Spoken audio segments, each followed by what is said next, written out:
ये जो नाम देख रहे हो आप, कॉम्प्रिहेंशन कहें, रीडिंग कॉम्प्रिहेंशन कहें, आरसी कहें, पैसेज कहें या अनसीन पैसेज कहें, ये जब तक हम इसको कॉम्प्रिहेंशन, रीडिंग कॉम्प्रिहेंशन, आरसी या पैसेज कहते हैं ना, तब तक ये दिमाग को कंफ्यूज नहीं करता है। लेकिन जैसे ही हम इसका नाम लेते हैं अनसीन पैसेज, ये हमारे दिमाग में एकदम से घुमा देता है दिमाग को, जिसको हमने पहले कभी देखा नहीं, जिसके बारे में कभी पहले सुना नहीं, जिसको कभी समझने की कोशिश नहीं की। आज वही शख्स मेरे सामने खड़े होकर कह रहा है कि मैं आपको 5 या 10 नंबर दिला कर के जाऊंगा। यही कहानी है अनसीन पैसेज की। एग्ज़ाम आपका कोई भी हो, अभी बीता हुआ सीजीएल की बात करें या चलता हुआ सीएचएसएल की बात करें, आने वाले एमटीएस की बात करें, या फिर हम बात करें एयरफोर्स की एग्ज़ाम की, बात करें आने वाले स्टेनोग्राफर की एग्ज़ाम की, हर एग्ज़ाम में इसके क्वेश्चन आपको देखने को मिलेंगे। 5, 3, 10 और 15 क्वेश्चन भी इसके देखने को मिल जाते हैं। और ये एक ऐसा टॉपिक है जो आपको बाकी स्टूडेंट से बहुत सारे नंबर दे करके आपको आगे कर देगा। अब इसमें ऐसा खास क्या है? इसमें खास ये है कि ये वो टॉपिक हैं जिनमें हर कोई महारत हासिल कर सकता है। ग्रामेटिकल टॉपिक्स में आप बहाने मारते हो कि सर मुझे ये नहीं आता, ये आता है, इसमें गलती होती है, उसमें गलती होती है, और आप परेशान हो जाते हो। लेकिन ये वो टॉपिक है जो आपको केवल और केवल महारत हासिल करने के लिए ही बनाया गया है। यहाँ पर ना कोई कमज़ोर है ना कोई मजबूत है, इस टॉपिक में सब एक जैसे हैं, और इसीलिए इसको नाम दिया गया है अनसीन पैसेज। इसे सॉल्व करने के केवल 3 तरीके हैं, और जो मॉडर्न एग्जाम्स में पूछे जा रहे हैं पैसेज। सबसे पहला तरीका है कि अगर किसी भी पैसेज को आप पूरा पढ़ रहे हो तो उनमें जो डेट दी गई है या 2 पर्सन के बीच में आपस में जो बातचीत दी गई है उस पर ध्यान दीजिए। देखो, एक बार पढ़ के किसी चीज़ को आप पूरा याद नहीं रख सकते, आप उसका कुछ पार्ट याद रख सकते हो।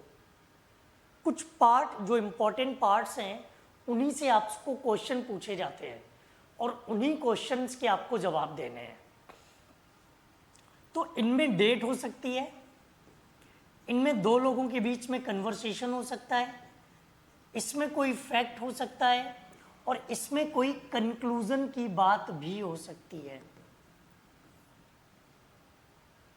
कि इस पैसेज से हमें शिक्षा क्या मिलती है, ये पैसेज बेस्ड किस पर है, इस पैसेज में किस मुद्दे पर बात की गई है, इस पैसेज में जो मुद्दा आया है उस मुद्दे से हमें नेगेटिव और पॉजिटिव कैसी सीख मिलती है।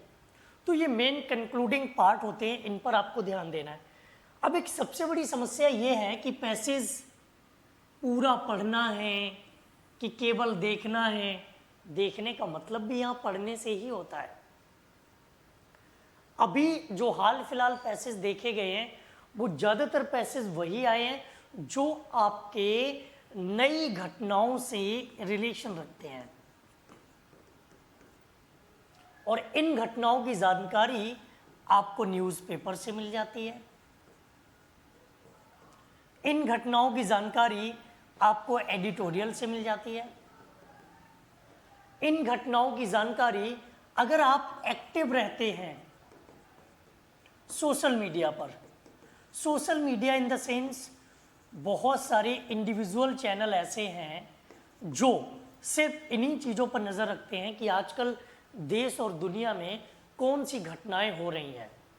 अगर आप भी उन पर नज़र रखते हो तो आप हर चीज़ के बारे में जानकारी रख सकते हो। और अगर आपको जानकारी है, अगर आप जानकारी रखते हो तो उस पैसेज में पूछे गए क्वेश्चंस के जवाब देना आपके लिए आसान हो सकता है।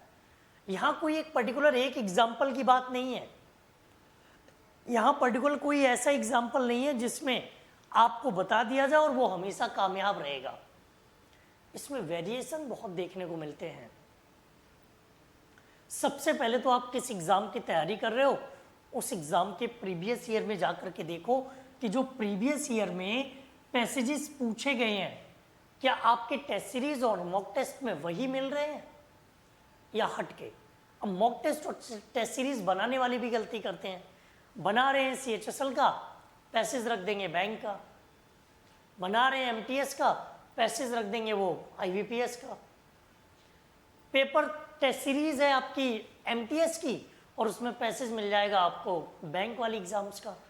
तो ऐसी चीज़ों को थोड़ा सा खुद भी इसमें जजमेंटल होते चलो, नहीं तो नुकसान आपका ही है भाई। आपने उसमें पैसे भी खर्च किए, खूब टफ पैसेज भी आया, टफ चीज़ें आपको थोड़ी ज़्यादा अच्छी लगती हैं, आपको वो अच्छा भी लगा, लेकिन वो आपको उस लेवल की प्रैक्टिस नहीं करवा सकता, वो आपको वो ज्ञान नहीं दे सकता जो आपके एग्ज़ाम्स में ज़रूरी है। तो सबसे पहले तो PYQs कम से कम 5 इयर्स के एनालिसिस कर लो खुद से। खुद से जब एनालिसिस करोगे तो आपको ये पता चल जाएगा कि यहाँ पर जो चीज़ पूछी जा रही है, यहाँ पर जिस चीज़ का यूज़ हो रहा है वो आपके काम की है। हम कितना भी आपसे कह दें, हम कितना भी आपको मना कर दें, हम कितना भी आपको समझा लें, फिर भी आप कोई ना कोई टेस्ट सीरीज, कोई ना कोई मॉक टेस्ट ज़रूर परचेज करेंगे और वो आसान होगा तो उसकी कद्र नहीं करेंगे, वो टफ होगा तो उसकी बहुत इज्जत करेंगे, बहुत वैल्यू देंगे उसको। तो वैल्यू टफ चीज़ों की नहीं होनी चाहिए, वैल्यू इंपॉर्टेंट चीज़ों की होनी चाहिए। वैल्यू उनकी होनी चाहिए जो आपके अंदर काबिलियत जगाएं। और आप वैल्यू किसकी करते हो, जो चीज़ आपके लिए टफ होती है। तो पैसेज को सॉल्व करने का सिर्फ एकमात्र तरीका यही है कि उसमें जो फैक्ट, जो डेटा है वो आपके दिमाग में होना चाहिए। जब क्वेश्चन पूछा जाएगा तो आप उनको सॉल्व कर सकते हो। गलती यही करते हो कि जो टेस्ट सीरीज, जो मॉक टेस्ट के भरोसे आप बैठे हो, उसमें ज़रूरी नहीं है कि पूरा कंटेंट हो सकता, ग्रामेटिकल कंटेंट उस एग्ज़ाम्स के लिए सूटेबल हो सकता है कि वोकैब का कंटेंट उस एग्ज़ाम्स के लिए सूटेबल हो, लेकिन ज़रूरी नहीं है कि क्लोज टेस्ट, PQRS और कॉम्प्रिहेंशन का कंटेंट भी सूटेबल हो। और यही कंटेंट है जो PQRS, क्लोज टेस्ट और आपका कॉम्प्रिहेंशन का यही इम्पोर्टेंस क्रिएट करता है, यही आपको दूसरों से आगे लेकर के जाता है। और इनको जो सॉल्व कर लेता है, जिसने पैसेज, क्लोज टेस्ट और PQRS ये सॉल्व कर लिए, वो स्कोर को मैक्सिमम पॉइंट्स तक लेकर जाएगा और उसको लगता है कि उसकी इंग्लिश बहुत अच्छी है। एक वो है जो केवल ग्रामेटिकल टॉपिक पर फोकस करेगा और वोकैब पर फोकस करेगा, उसका स्कोर कभी मैक्सिमम नहीं हो सकता, वो सिर्फ मिनिमम स्कोर ही ला सकता है। स्कोरिंग टॉपिक्स यही है, तो इन स्कोरिंग टॉपिक्स को पकड़ के रखो और इनकी PYQ से बहुत जबरदस्त प्रैक्टिस करो। किसी टेस्ट सीरीज और मॉक टेस्ट सॉल्व करते समय ये गलतियां बिल्कुल मत करना, नहीं तो बाद में आप पछताओगे।